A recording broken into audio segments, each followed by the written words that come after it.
வணக்கம் சொந்தங்களே, இன்னைக்கு என்ன செய்ய போறோம்னா மேரக்காய் கூட்டுங்க.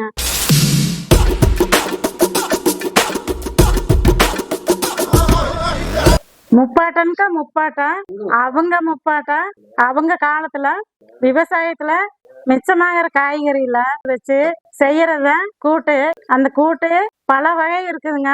அதுல ஒரு வகை தான் மேரக்காய் கூட்டுங்க. இந்த கூட்டுல அதிக சத்துண்டு.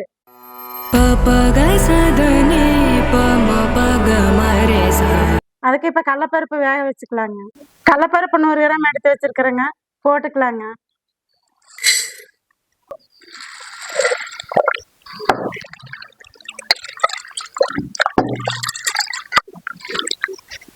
கடலப்பருப்பு கழுவியாச்சுங்க.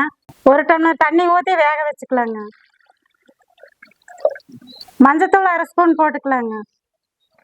அடுப்பத்தை வச்சுக்கலாங்க.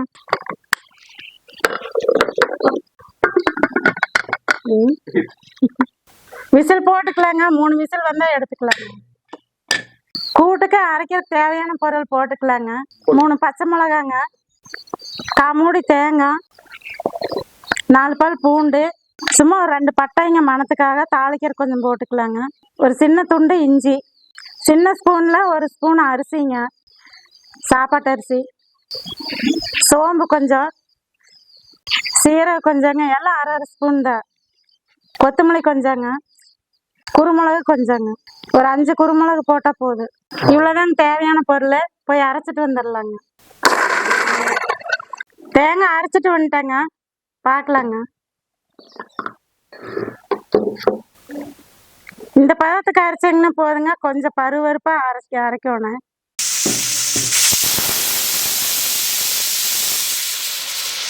கடலப்பருப்பு விசில் அடங்கிருச்சுங்க, கழட்டி பார்க்கலாங்க.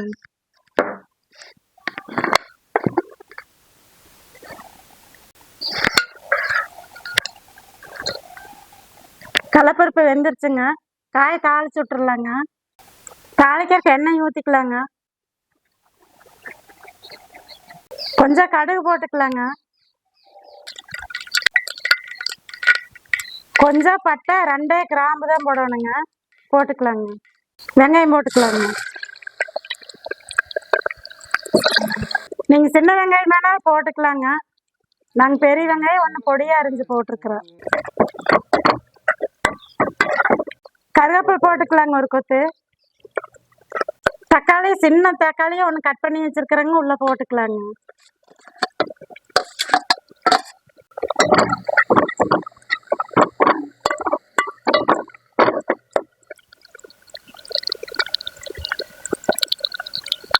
மேரக்காய் பொடி அரிஞ்சு வச்சிருக்கிறேங்க, 1 காய் போட்டுக்கலாங்க.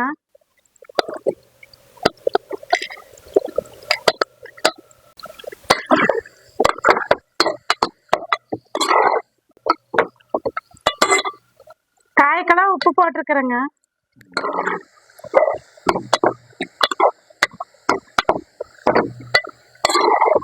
இது நீர் சத்துள்ள காயினால உப்பு போட்டோம்னா நான் அதை தண்ணி விட்டு வருங்க. தனியாக முழுப்பருப்பு கொஞ்சம் எடுத்து வச்சிருக்கிறேங்க, மற்ற வச்சு கொஞ்சம் கடைஞ்சிக்கலாங்க.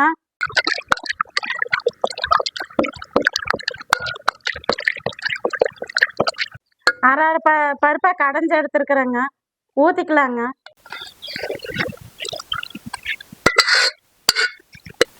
முழு பருப்பையும் போட்டுக்கலாங்க.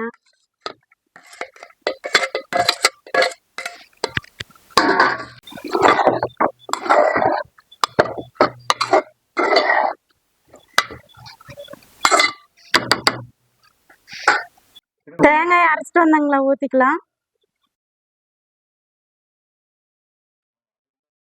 ஜாரில் ஒட்டி இருக்குங்க, கொஞ்சம் தண்ணி ஊற்றி அலாசி ஊற்றிக்கலாங்க.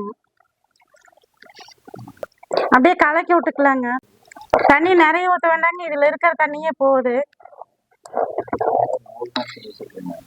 கூட்டுக்கு தேவையான உப்பு,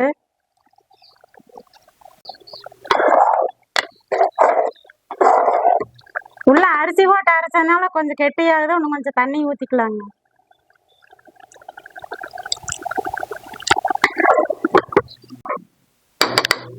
கொஞ்சம் சிம்மிலேயே வச்சு வேக வச்சுக்கலாங்க. அப்போதான் அரிசி போட்டு அரைச்சதுனால அடி பிடிக்காது. கொஞ்சம் வேகமாக வச்சோம்னா அடி பிடிச்சிரு. சிம்மில் வச்சோம்னா பருப்பு காய் எல்லாமே நல்லா வெந்துரு. மூடி வச்சுக்கலாங்க. இப்ப கூட்டை திறந்து பார்த்துக்கலாங்க.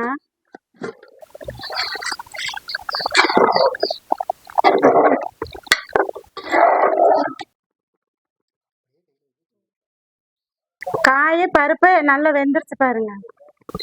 கூட்டை ஆயிடுச்சுங்க. இறக்கி வச்சு தாளிச்சுக்கலாங்க. கொஞ்சம் எண்ணெய் ஊற்றிக்கலாங்க. கொஞ்சம் கடுகு போட்டுக்கலாங்க.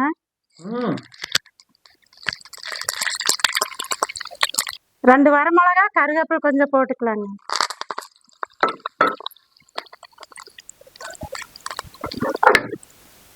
எடுத்து கூட்டுக்குள்ள ஊத்திக்கலாங்க. செவந்துருச்சு.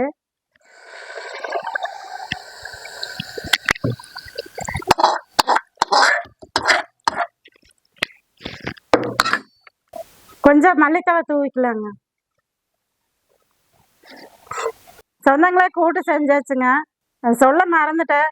இவனுக்கு பேரே 4 இருக்குதுங்க.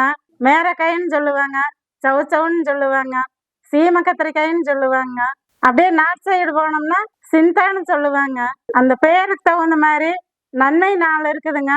நீர் சத்து உள்ள காய், உடம்ப கம்மி பண்ண, நார்ச்சத்து இருக்குதுங்க, புரதச்சத்து இருக்குது, இருதய நோய்க்கு மேம்பட்டது. நீங்க வாரத்துல 2 நாளைக்கு இந்த மாதிரி செஞ்சு சாப்பிடுங்க. பொரியல செஞ்சா சாப்பிட மாட்டாங்க. கூட்டை செஞ்சு கொடுங்க. எல்லாருமே நல்லா விரும்பி சாப்பிடுவாங்க. நம்மளுக்கும் செய்யறவங்களுக்கு பிடிக்கும். செஞ்சு சாப்பிட்டு கமெண்ட் பண்ணுங்க, ஷேர் பண்ணுங்க, சப்ஸ்கிரைப் பண்ணுங்க. தேங்க்யூ சொந்தங்களா. அடுத்த வீடியோவில் பார்க்கலாங்க. அப்புறம் சொந்தங்களோட இருக்க, சொந்தங்களோட சேர, இது உங்கள் சாவித்திரி கிச்சனுங்க.